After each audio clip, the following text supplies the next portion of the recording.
uh, we started discussing module 2, the design cycle and methodology. So today I'm planning to complete module 2 with the remaining portion of it, where I shall discuss the various ASIC design methodology which are used in microchip design. Now, by ASIC we mean application specific IC, which is the dominant case. There are few general purpose IC or integrated circuit like like Pentium like or iCore like, right? They are generic processors, microprocessor, but majority of the microchip are application specific. And today, if we talk about application, we have application in automobile, then applications in machine learning, application in neural network. These are the futuristic application, IoT, right? Everywhere, ultimately, what we use is all these microchip. We try to embed all these architectures into those silicon. So, if we talk about the various methodology, let me kind of give you the summary of it. The first method is called full custom. As the name suggests, it's actually manual design. By manual, we means that engineers do that, but again, right, the usage is always computer aided design. And then here in this design style, basically the key type of circuit that we design is memory, data path, analog. Data path, generally the high performance data path like high performance ALU inside the processor. Analog is very difficult to automate, that is why it falls under full custom design methodology. The next category is a semi-custom. So in semi-custom, there are lots of subcategory. The main subcategory of semi-custom is standard cell-based semi-custom. And pretty much we use controller or random logic by this methodology. And the controller, we mean basically finite state machine, either Meili machine or Moon machine. You are doing finite state automata, so you already know the definition of these machines. So, in fact, the majority of the portion of the modules or the blocks inside the microchip is finite state machine. So this is the method which is extremely, highly used in industry. 90 to 95% of chips and modules use this method, and this is semi-custom means is automated, automation way of doing it, right? And this is the most popular method in industry, and I shall be elaborating a lot more on these in module 3 and module 4, where I shall discuss automation and algorithms of various stages of semi-custom design using standard cell. And this is another reason why I taught you standard cell in the module 1, to give you the domain knowledge or the background that what are the circuits, what are the layout of all those combinational cells and sequential cells. Those are the standard cells. The other type of semi-custom approach we shall cover quickly is like gate array and then programmable logic device. In programmable logic device, there are a lot of subcategory like the programmable read-only memory, programmable array logic, programmable logic array, and field programmable gate array. So programmable array logic and logic array are the two categories which you probably have studied in digital circuit class. So I shall quickly touch on that. So today I shall plan to cover all these various methodologies.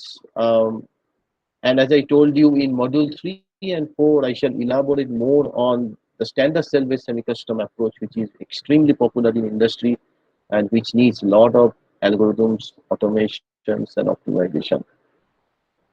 So to start with full custom design approach, basically, as I told you, it's a manual design. So whether you write the Verilog RTL, register transfer level description, or if you create the circuit or schematic, or if you create the physical geometry, everything you do manually. Even though all designs are computer aided design, there is no concept of breadboard or something like that, right? Everything you model within a computer. Then, of course, you have to run all the verification tools just to make sure that whatever you create manually still makes sense. Output waveforms make sense. All the test vector makes sense, right? So that is why this is a big category of tools called verification tools we run at various level of the design. So EDA means electronic design automation. So in what type of design we apply full custom? It has to be hierarchical design. Hierarchical means it's a well partitioned design. This means design has various partitions which are very much visible and well defined. So I shall give you example on that. And at the same time, the next point is very important. The design has to be very, very regular and repetitive. So that is another key criteria of entering into manual or full custom design. So I shall give you a couple of examples. Like here, you can create some bit slice, and then that you can repeat, right? So that example I shall give you related to data path logic like ALU. Then definitely, as I told you before, the key type of circuit that we do in full custom is memory, then ALU type of data path, and definitely analog. So the last point is important because any manual design gives a very high efficiency because human brain is still smarter than all these tools, but the cost is the human effort, right? There's a lot of design time, lot of effort, engineering effort involved.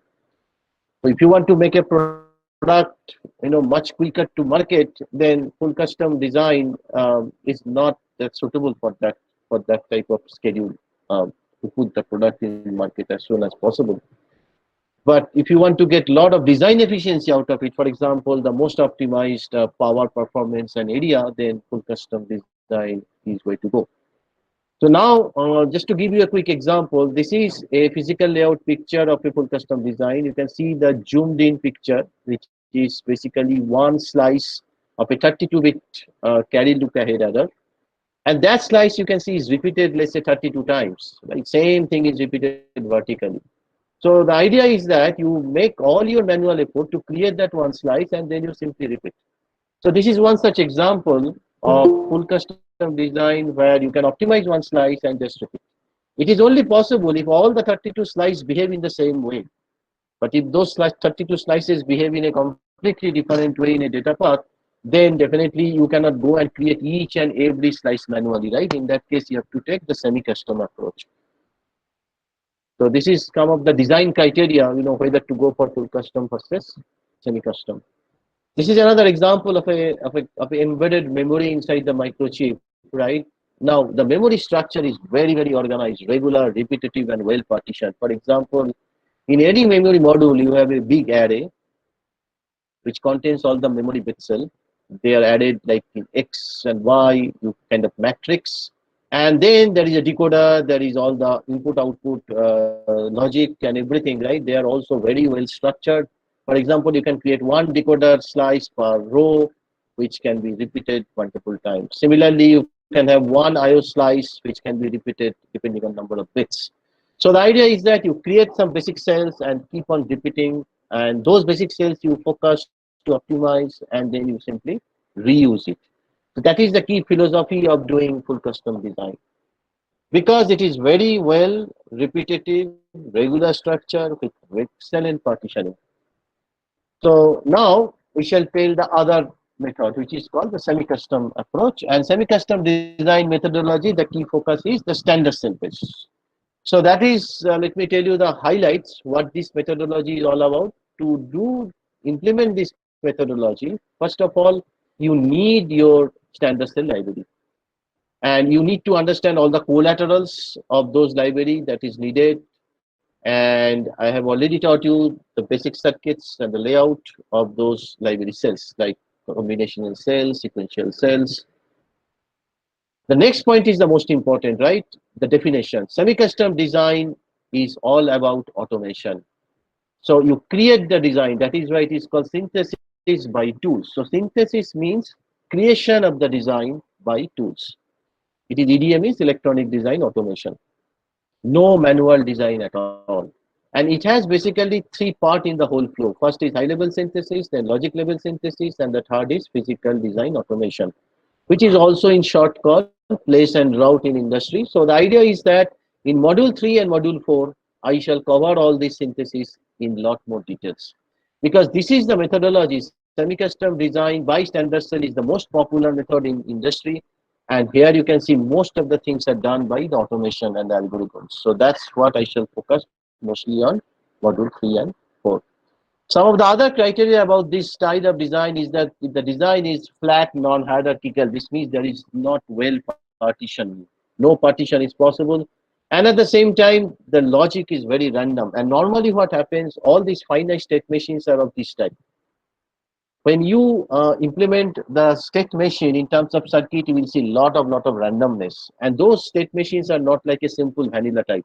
In industry, all the finite state machines which are embedded in those microchip are actually gigantic. Lots of states, lots of say, transition, and pretty random logic. So how to implement the whole thing inside microchip? That's where we take the advantage of automation in semi-custom design methodology.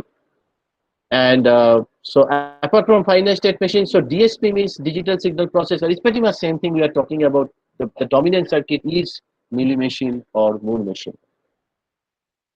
So one of the key criteria of this design style is time to market, because you have to make the product as soon as possible. You have to win the business, right? With defeating your customers. So sorry, defeating your competitor, so that you can create the product in market faster than competitor and capture the market, right? So for that, time to market is very important. For that, you need the speed of how quickly you can deliver, right? So that is more important than the accuracy of the design. So it's all about the trade-off, the criteria. And this is the most popular ASIC design methodology, as I already told you. So that with automation, if you can come up with a very smart flow, which will give all the design criteria as good as possible, definitely that's the way to go to make the product as soon as possible. So this is the most popular method in industry, semi-custom design using standard cell. Just to give some example, let's say if you see the left hand side, this is just a circuit, right? This is pretty random circuit, even though the size is small, because I'm just giving you the example. And this circuit is generated in an automated way. So the tool will generate, and when it will generate, the process is called logic synthesis. So those synthesis, as I told you, I shall cover a lot more details in module 3 and 4. But once the circuit is created by automated way, then the layout will be, or the physical geometry will also be created in automated way. So here I am giving a very high level description of the topology of this approach. This is called place and route of the standard cell. You can see that there are 16 digital gates in the circuit, and all those 16 digital gates are placed in the layout. And how they are placed? They are placed row by row. So there are 4 rows, and each row contains 4 digital gates. So total 16 digital gates. So once the placement is done, then the next step is routing. So you basically hook up the output of one gate to the input of the other gate. So that is the routing. And this you can see in the picture. This is the routing channel where the routing is being done. So the high level, the idea is placement and routing. One of the key observation is that how these cells are placed. It's not like that it is placed like 1, 2, 3, 4, 5, 6, 7, 8, 9, 10, 11, 12, 13, 14, 15, 16. Not at all. It is placed in pretty random way. This is how the tool has placed it. So why it is kind of more random way? The whole idea is that the placement should happen in such a way so that all the cells which are well connected should be together. All the cells which are not connected should be apart. So all those design constant has to be taken care of. If there is a timing critical path, lots of gates in series, then you have to make sure those are really placed well, so that when once you make the connectivity, the timing is super fast, right? So all those design criteria, and overall the chip has to give the minimum area, right? So all those things has to be taken care by the automated tool. But this is kind of as a starting point, the typical topology of a geometry. The idea is to do place the cells and route the cells. So place and route. So those things we shall discuss in details in module 3 and 4. Now this is another example. Like if you put all those basic library cells like A, B, C, D, you can see they're coming from the cell library, and they're used in the design. And you can see that some of the cells are used heavily, like cell C is in this example used 7 times. Some of the cells will be used less. For example, cell A is used only 1 time. So the usage of cells depend on the cell type. So basically, 2 input NAND gate, 2 input NOR gate, inverter, buffer, they are heavily used standard cells, rather than some complex gate, right? If you use some complex gate, then the usage will be less. It depends on the cell type. So this is a typical example of all those basic standard cells, right, which are used in semi-custom design using standard cell method. where you can see the inverter, 2-input NAND, 3-input NAND, 4-input NAND, then the AOI category and or inverter, right? This is the symbol. So AOI 2-1 means the AND gate has 2 input and that OR gate has another input, right? So AOI 2-2 means there are 2 AND gates, each one has 2 inputs. So idea is that the nomenclature varies industry to industry. So you can come up with your own nomenclature for this standard cell. That's not a problem. So now, since standard cells are the key building block for this semi-custom approach, so what I shall do, I shall tell you some of the data collateral that all the automation tool needs to complete the design from the standard cells. So first of all, what this library contains, all the combinational cells and sequential cells. So some of the example I have given you the circuits and layout in the module 1 to provide some domain knowledge.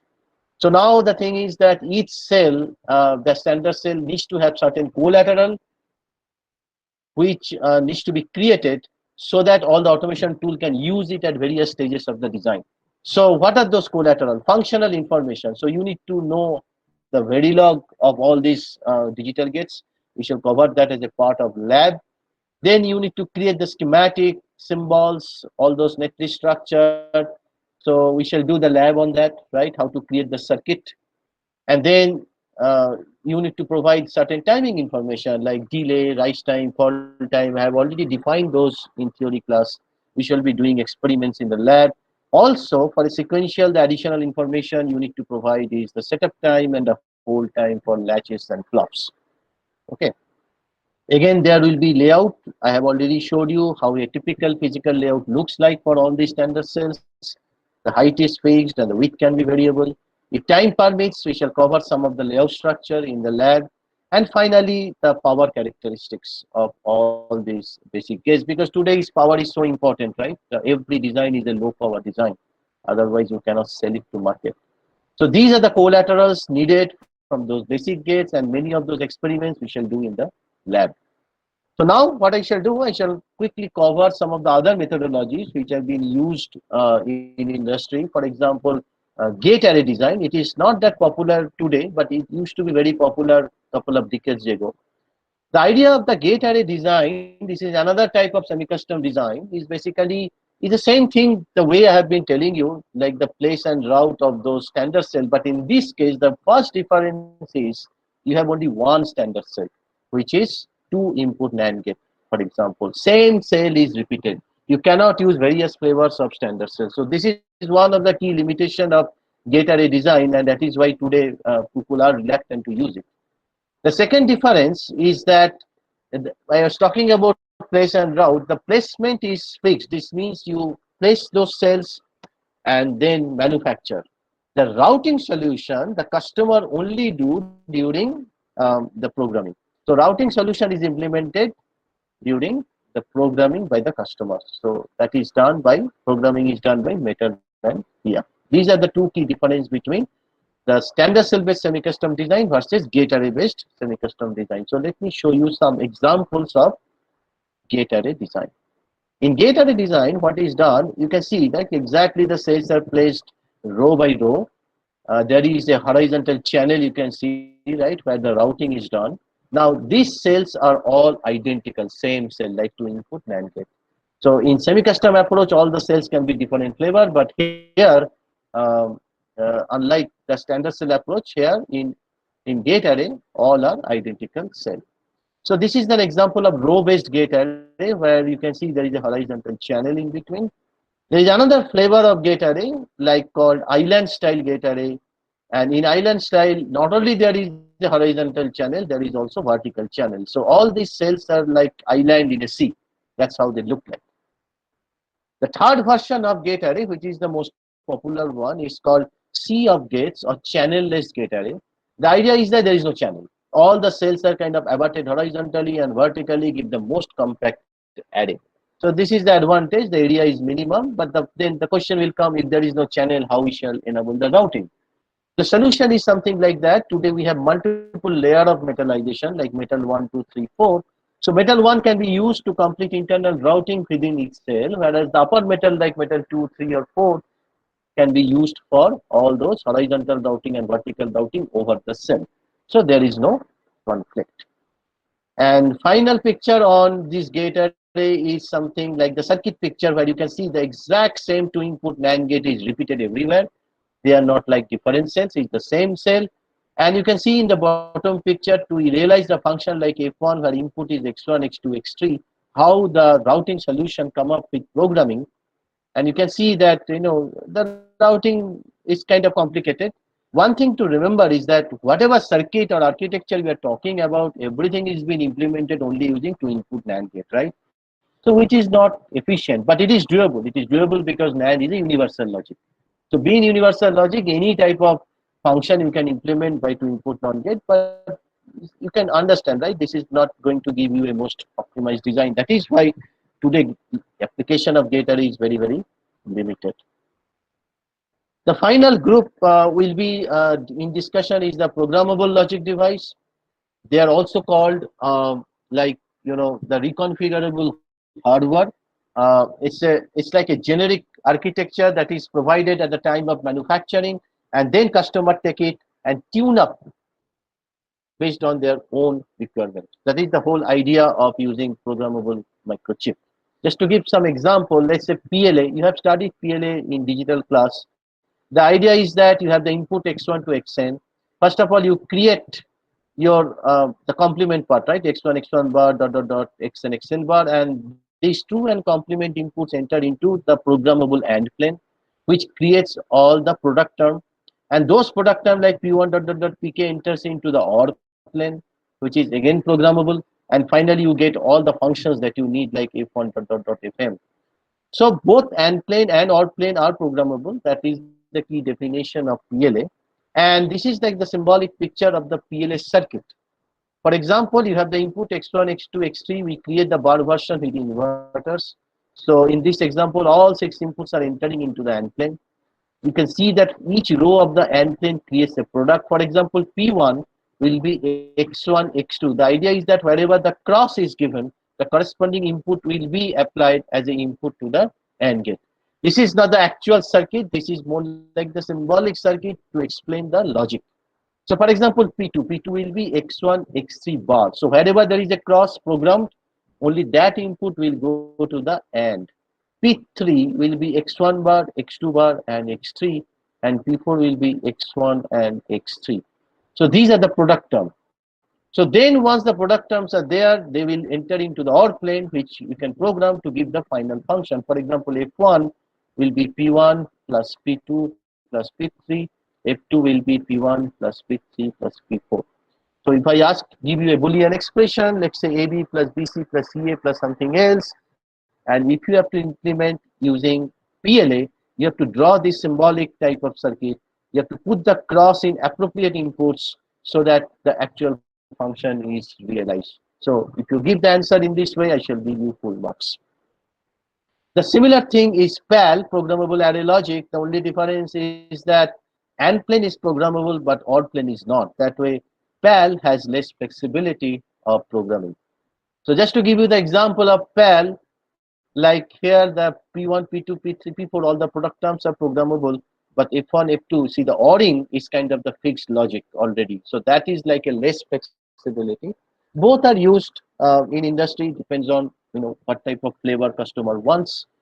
So this is the difference between PLA and PAL. So now what I shall do, the last topic that I shall discuss in today is called FPGA, field programmable gate array. First of all, I shall discuss the high level architecture, and then I shall tell you what is the application of FPGA in industry. FPGA is popularly used in industry for a particular reason.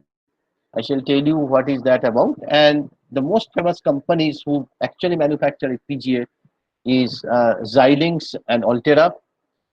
So I think a couple of years back, Intel bought Altera. So Altera is now part of Intel, but Xilinx is kind of the leader company in designing and fabricating FPGA. High level FPGA is a general purpose hardware which is manufactured, but once it goes to customer can actually program FPGA and tune up the FPGA based on their own architecture.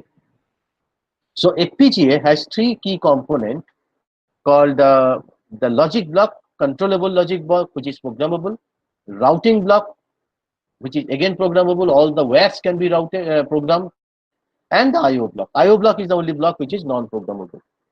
So what are those? So if you see this picture, this is like again like a high-level block diagram of a FPGA like Xilinx Vertex kind of architecture, where yellow color boxes at the interface you can see they are all input output, okay, IO, and then the light blue color boxes you can see they are all called CLB, controllable logic blocks, where there are general purpose hardware and all those logic blocks can be programmed depending on the input. And just you have to remember that how you give the input to FPGA by writing the code in Verilog or VHDL, right? So we basically go through the flow. In fact, in the lab, the tool that we shall use for Verilog, compilation and simulation, that is a FPGA tool, the software interface for the FPGA that we shall use for compilation purpose. And if by time permit, I shall show you how the whole FPGA gets programmed. So that we shall see. Then the remaining is the interconnect sections, right? If you see all those dark blue color channels, they are all the interconnects of the wire. And at the intersection, you can see the muxes are there. So this is where we can do a lot of programming also, just to decide, depending on architecture, which interconnect will be connected to which one. Idea is that when we manufacture is a general purpose hardware, not any specific architecture, but once we program, it mimic the particular architecture that we want to implement. So just to go a little bit detailed about those individual blocks, now I shall focus a little bit more on the controllable logic block. So if you open up one of those boxes, controllable logic block, this is pretty much the hardware inside each controllable logic block. You can see a bunch of muxes, and there are flip-flops or latches as sequential. But the most important and interesting part for FPGA is this lookup table. This is what I shall elaborate my discussion a bit more. This is the very speciality about field programmable data FPGA. It is this lookup table which is actually implement the programmable logic. This means, let's say you have some combinational logic you want to program in FPGA. It is this lookup table which will be programmed. So what is this lookup table and how it is programmed, how it works? That is what I am going to explain next. So if you see this particular picture, in this picture I'm trying to explain what is this lookup table all about and how we can program lookup table to implement any combinational logic in FPGA. So let's say this example is like a input is ABCD, the output is Z, and this is pretty much the logic of this particular function. Let's say this function you have to implement in FPGA. So in FPGA, what will happen is that if you think about this structure, all of you know memories, right? At least the basic memory interface with CPU, because you have done courses on computer organization or CPU architecture or microprocessor. The key input for a memory is address and the output is data, right? So if you think like, let's say 4 input, and those 4 input with one output gives this 16 combination, and it's a complete truth table. If you can somehow embed this truth table inside a memory array, then that memory itself will represent your combinational logic. That is the whole philosophy behind lookup table. Lookup table is nothing but a simple memory array, where this truth table you actually embed inside the memory array. So how you do that? Let's say you have 4 input variable ABCD. Why not I use a memory module which has 4 address bit? If there are 4 address bit, it will give 16 combination. This means 16 memory location or word. And then each memory location will contain the data. So now let's map that memory with this particular circuit.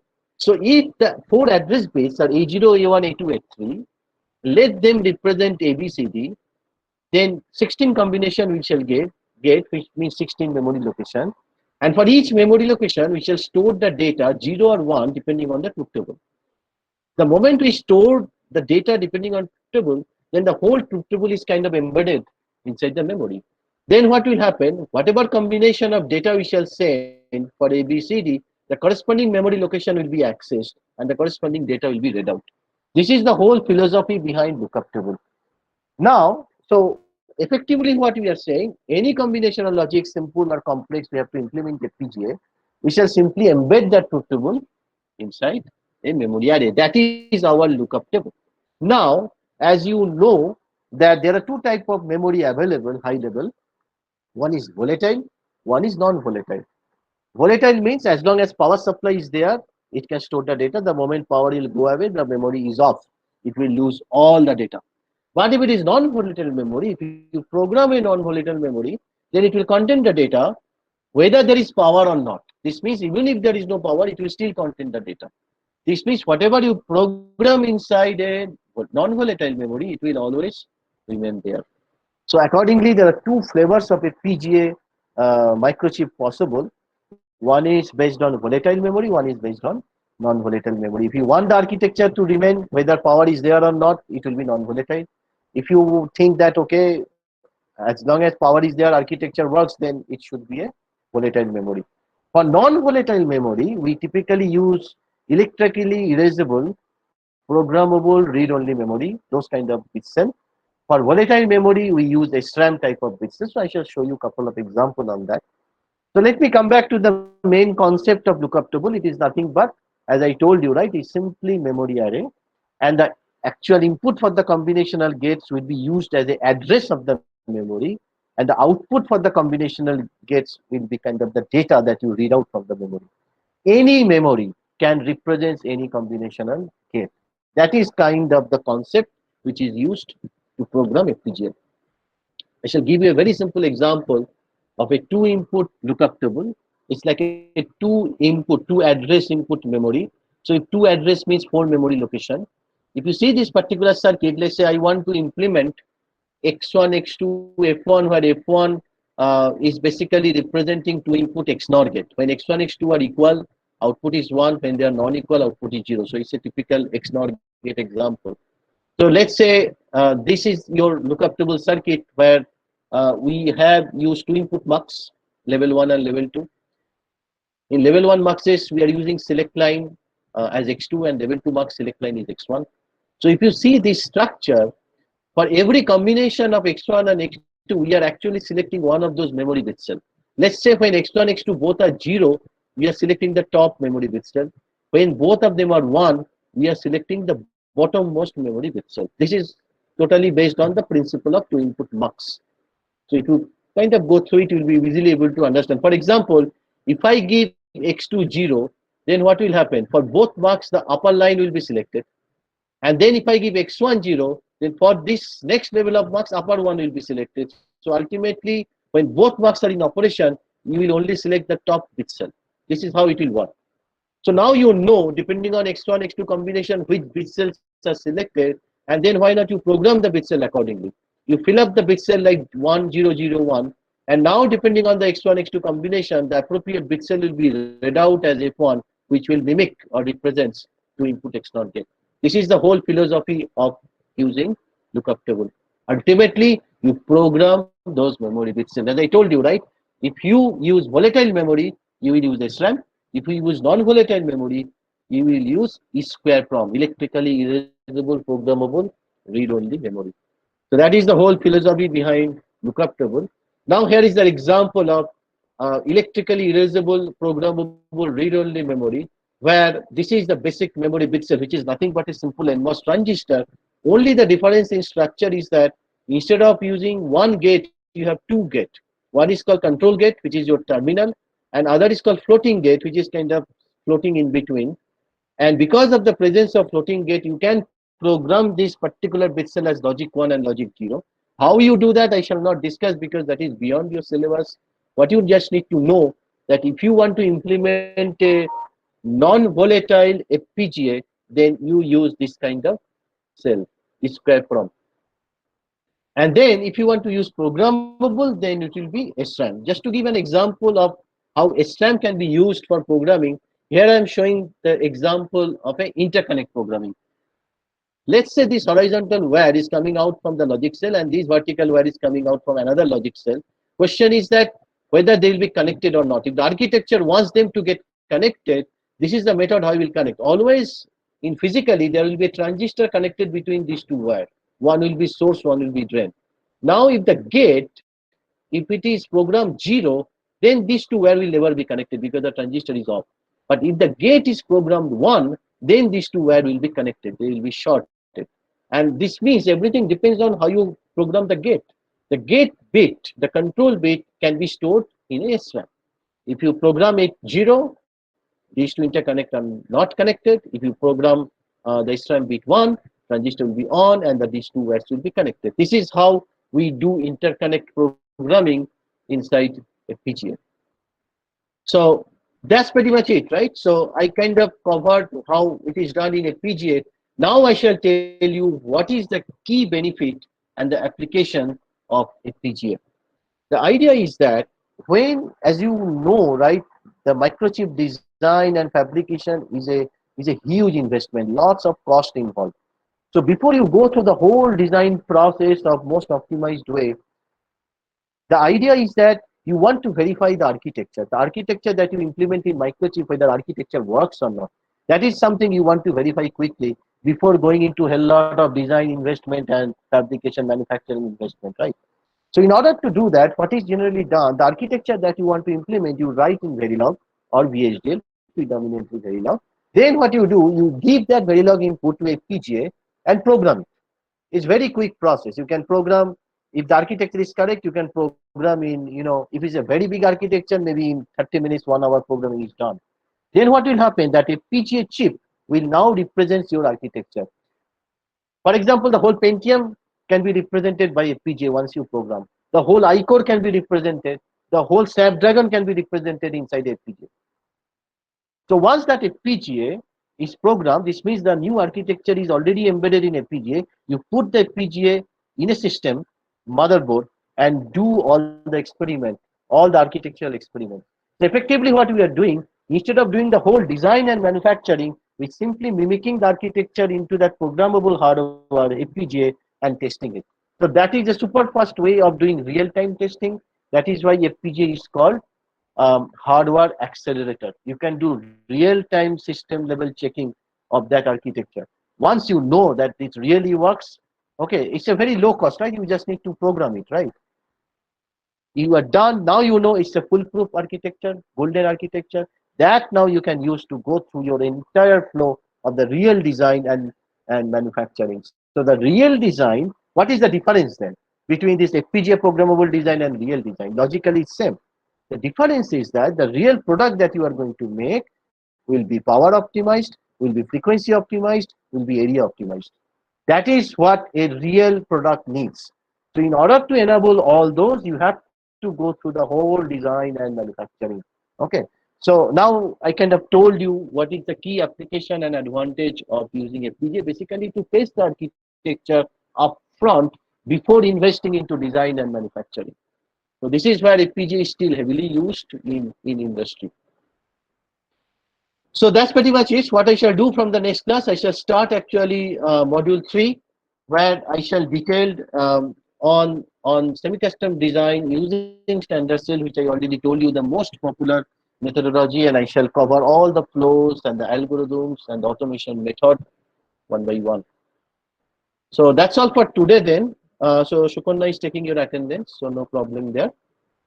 So that's all for today then.